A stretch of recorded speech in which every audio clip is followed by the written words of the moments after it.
imagery, kung saan mapapansin nga po natin, nandito pa po si Paulo sa may Philippine Sea sa layong 490 kilometers sa silangan po ng Infanta Quezon. Ngayon nga po ay patuloy po itong lumalakas at kahit nasa tropical storm category po ito, meron na po itong taglay na hangin na aabot sa 85 kilometers per hour at bugso na aabot sa 105 kilometers per hour. So yung 85 kilometers po per hour ay nasa maximum limit na po ng tropical storm category. Posible na nga maging severe tropical storm category itong si Paulo sa susunod na mga oras. At kahit malayo pa nga po ito sa ating mga kalupaan, ay yung mga kaulapan nitong si Paulo ay nakakaapekto na nga dito sa may Bicol region, sa may northern portion ng Eastern Visayas, kabilang din ang Mindoro, Marinduque at Romblon provinces, pati na rin po sa may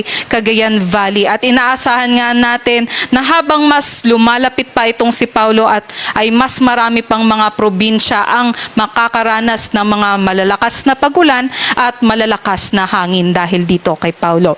Tingnan po muna natin itong forecast track and intensity ni Paulo. Sa ngayon nga po ay binabaybay po nito ang Philippine Sea at patuloy po itong nag-west, northwest toward at posible po no mamayang gabi ay maging severe tropical storm category na po ito bago po ito maglandfall dito sa may Isabela o sa may Aurora area sa posible po bukas po ng umaga. At hindi naman natin inaalis yung chance na hindi po dito sa Isabela kundi or dun po sa may taas or northern portion po ng Isabela or sa southern portion din po na may Aurora ito magla-landfall dahil nga po sa tinatawag natin na forecast cone of probability, no? So, itong cone of probability natin, pwede po mag-shift dito yung track nitong si Paulo. So, kahit bumaba man o tumaas itong si Paulo, kailangan yung mga nasa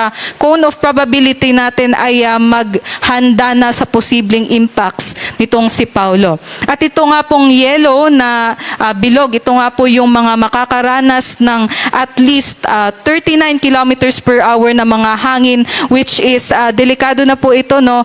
Maaari na po tayong makaranas ng pag-sway ng ating mga puno at kung mas lumakas pa nga yung intensity nito ay posible na yung ating mga bubong ay posible na din pong liparin dahil po sa mga hangin nitong si Paulo.